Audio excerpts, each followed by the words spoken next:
میں نا سر سویڈن سے پیرس جا رہا تھا، 45 منٹ کی ٹوٹل فلائٹ ہوتی ہے، 2 والی سیٹ تھی، اور جہاز بھی ایسا تھا اس کا ہارن کے علاوہ ہر چیز بج رہی تھی، کرسیاں بھی اس کے ہل رہی تھی۔ میرے ساتھ ایک بندہ بیٹھا ہوا تھا، اس نے مجھے پوچھا آر یو مسلم؟ میں کہا الحمدللہ، کہنا آئی ایم کرسچن۔ اس نے ایک سوال کیا، میں نے کہا یار سوری، میں پتہ کیا 45 منٹ میں اتنی لمبی نہیں بات ہو سکتی۔ مجھے کہنے لگا اچھا، میں نے کہا ایک سوال آپ کر لو، ایک میں کر لیتا ہوں۔ مجھے کہنے لگا your turn is first. Okay. میں نے کہا حضرت مریم علیہ السلام، حضرت مریم پاک بی بی، تیرا اور میرا اس کے ساتھ کیا رشتہ ہے؟ کہنے لگا ہم دونوں اس کے بیٹے ہیں، وہ ہماری ماں ہے۔ میں نے کہا ہم دونوں بھائی ہوئے؟ کہنے لگا یس۔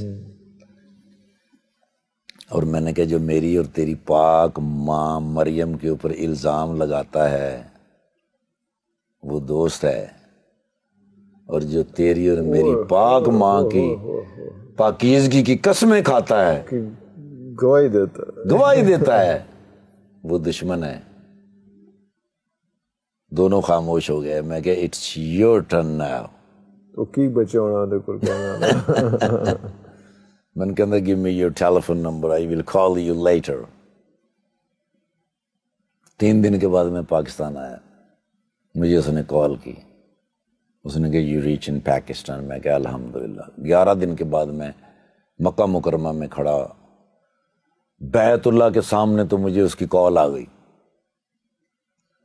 کہنا mister Iftikhar this is Daniel, where are you? میں کہا I'm in front of بیت اللہ، یو نو بیت اللہ؟ کہنا I don't know۔ میں نے اس کو بتایا کہ بیت اللہ کیا ہے۔ میں نے کہا یہ وہ جگہ ہے جہاں پر ہر وہ دعا قبول ہو جاتی ہے جس کو نیت اور شوق سے مانگا جائے۔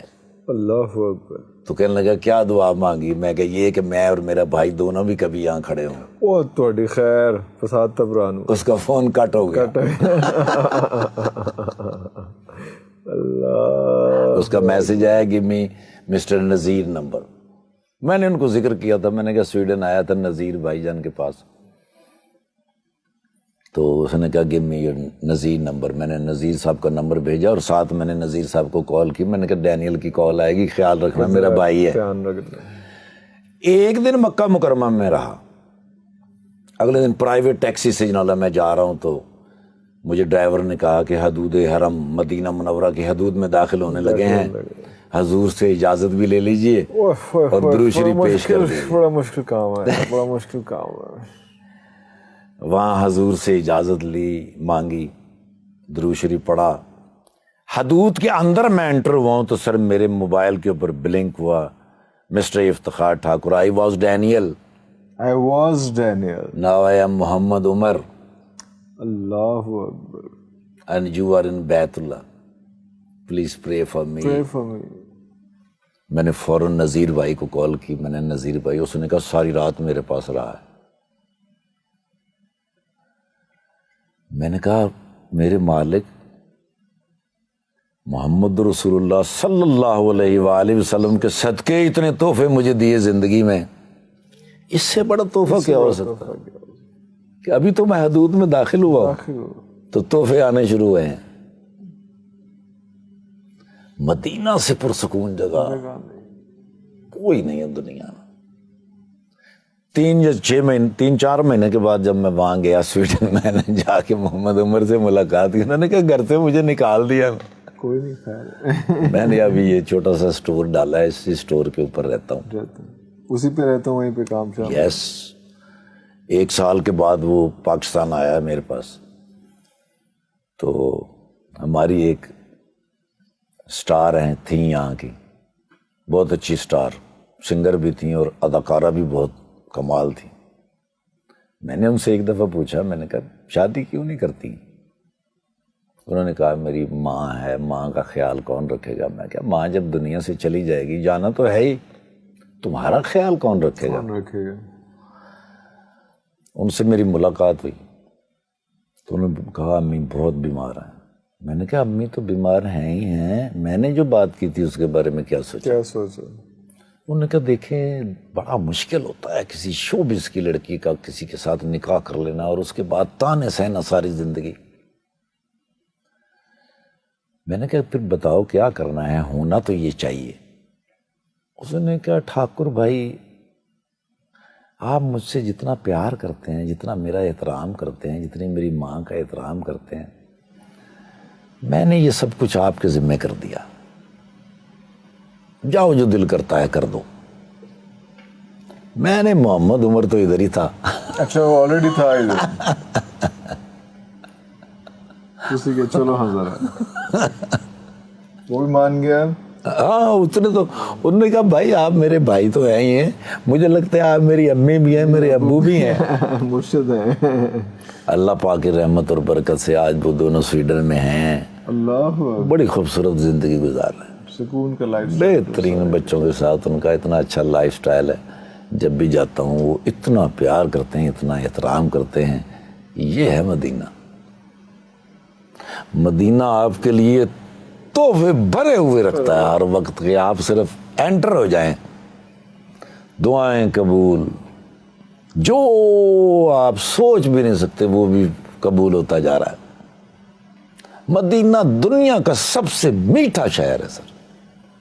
فضا اچھی, ہوا اچھی, لوگ اچھے, نہ کوئی تیز چلتا ہے نہ کوئی اونچا بولتا ہے. اذان کی آواز بھی ہاں, اور ایسی مزیدار اور میٹھی کہ دل کے اندر اتر جائے. حاضری کیسے ہوتی ہے, اس کی ہمت کہاں سے آتی ہے؟ وہ نہیں آتی سر, نہیں آتی ہے. باب السلام سے میں داخل ہوتا ہوں, کالے میں دیکھتا ہوں لمبے لمبے قد کے, ان کے پیچھے چھپتا چھپتا میں حضور کے سامنے سے گزرتا. میرا چہرہ اس قابل نہیں ہوتا کہ میں حضور کے سامنے سے گزروں اور وہ میرا چہرہ دیکھ لیں. پھر میں ان لوگوں کے پیچھے سے گزر کے باب البکی سے باہر آتا ہوں. وہاں بھی ٹھہرنے کی ہمت نہیں ہوتی. پھر میں جنت البقیع کی طرف بھاگتا ہوں, ادھر جا کے ادھر کھڑے ہو کے دیوار کے پیچھے چھپ کے دعا کرتا ہوں, حضور کا شکریہ ادا کرتا ہوں. ہمیشہ دوبارہ آنے کی اجازت مانگتا ہوں اور وہاں سے بس آہستہ آہستہ دیواروں کے ساتھ چلتا چلتا ہوٹل میں آ کے پھر کافی دیر وہاں لیٹا رہتا ہوں, سویا رہتا ہوں.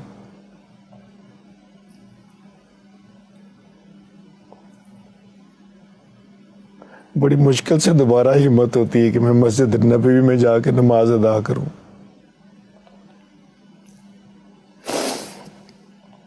اس مرتبہ اتنا مشکل تھا ریاض الجنہ میں داخل ہونا. وہ انہوں نے ایک ایپ سا نکال دیا تھا جس کے اوپر انٹری کر کے جانا پڑتا تھا. میرے پاس اتنا ٹائم نہیں تھا. باب السلام سے روتا ہوا داخل ہوا. میں نے کہا یا رب ذوالجلال کیا غلطی ایسی ہو گئی کہ ریاض الجنہ میں داخل نہیں ہو سکتے. باب البقیع سے نکلا ہوں تو وہ سیکیورٹی والا سامنے جو کھڑا تھا وہ ایک دم سے مجھے دیکھنے لگے, افتخار. میں نے کہا یا اللہ اتنا بڑا سبب, اتنی رحمت, اتنا کرم. اسی لمحے اس بندے نے وہ پلاسٹک کا وہ ڈبہ سا پڑا تھا وہ ہٹایا. انہوں نے کہا یہاں سے چلے جاؤ. باب النساء سے میں انٹر ہویا ہوں, بس روتا ہوا وہاں جا کے ریاض الجنہ میں بیٹھا ہوں. جا کے 1-1.5 گھنٹہ وہاں بیٹھا رہا میں. وہ سیکیورٹی والے مجھے دیکھ رہے تھے کہ یہ بہت آتا ہے یہاں, ہمیشہ آتا ہے یہاں. پھر وہ ایک سیکیورٹی والا آیا, اس نے آگے مجھے کچھ کھجوریں اور کچھ زمزم میرے آگے رکھا. لوگ آتے جا رہے تھے, بس وہ لمحہ گزار کے واپس نکلا ہوں. پھر میں نے میرے ادھر سے ہمت ہی نہیں ہوئی میں حضور کے سامنے سے دوبارہ گزروں.